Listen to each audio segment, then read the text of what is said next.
राष्ट्रपती द्रौपदी मुर्मूंसह तीनही सैन्य दलांच्या प्रमुखांची बैठक सुरू आहे। सीडीएस अनिल चौहान यांनी दिली राष्ट्रपतींना विस्तृत माहिती।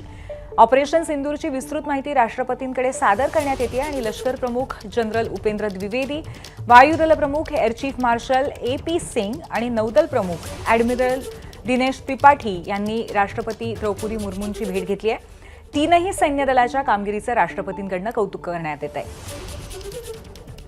आपले प्रतिनिधी या भेटीबद्दल अधिक माहिती देतील। सोमेश, पूर्वी राष्ट्रपती हे आपल्या भारतीय संविधानानुसार तिन्ही सैन्य दलांचे प्रमुख असतात आणि त्यामुळे ऑपरेशन सिंदूर सारखी मोठी कारवाई केल्यानंतर या तिन्ही सैन्य दलांचे प्रमुख आणि त्यांच्यासोबत चीफ ऑफ डिफेन्स स्टाफ हे राष्ट्रपती द्रौपदी मुर्मू यांना माहिती देत आहेत। सध्या ज्या ऑपरेशन सिंदूर मध्ये जी कारवाई झाली त्या अनुषंगाने सगळ्याबद्दलचं डीब्रीफिंग हे सध्या राष्ट्रपती द्रौपदी मुर्मू यांना केलं जाते।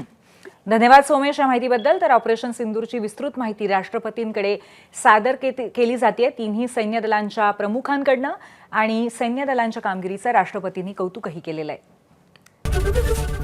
एबीपी माझा, उघडा डोळे बघा नीट।